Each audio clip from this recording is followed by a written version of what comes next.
આ તરફ હવે સમાચારોમાં આપણે વાત કરીએ નવસારીની તો નવસારી જિલ્લાના વાંસદા તાલુકાના જૂજ ગામે એક નોંધપાત્ર કિસ્સો સામે આવ્યો છે।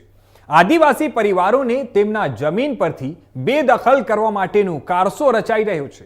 વાંસદા નજીક જૂજ ગામે કેટલાક આદિવાસી પરિવારોને સુરતના કેટલાક વગદાર વ્યક્તિઓ હિતેશ પુરોહિત, અક્ષય પુરોહિત, વકીલ અવિનાશ પંડ્યા, નિમેશ પુરોહિત અને મંથન પુરોહિત સામે ફરિયાદ પણ નોંધાઈ છે।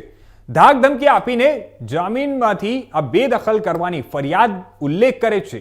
નવાઈની વાત તો એ છે કે પોલીસ પ્રશાસન પણ એમની ફરિયાદ તો સ્વીકાર કરે છે પણ આગળની કોઈ પણ કાર્યવાહી કરતી નથી।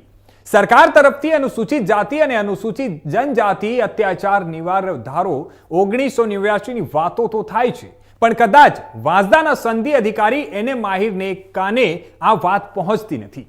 ત્યારે ઇન્ડિયા ન્યૂઝ ગુજરાતના આ સમગ્ર દુર્ઘટનાની ગંભીરપણે નોંધ લે છે। પ્રતાડિત પરિવાર એમની વ્યથા જણાવશે।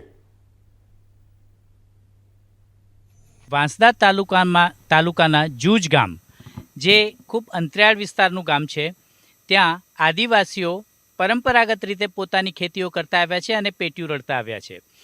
તો આ આદિવાસીઓને સુરતથી આવીને ધાકધમકી આપીને જગ્યા ખાલી કરાવવાની વાત ઇન્ડિયા ન્યૂઝ ગુજરાતના ધ્યાન પર આવી। ઇન્ડિયા ન્યૂઝ ગુજરાતે સ્થળ તપાસ કરી છે।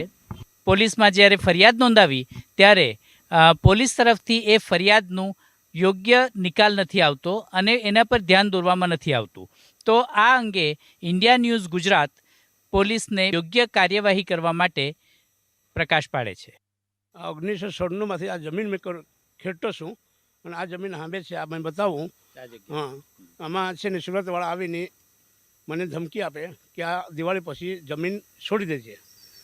તો આ જમીન મેં પછી પોલીસ સ્ટેશન મેં અરજી આપી।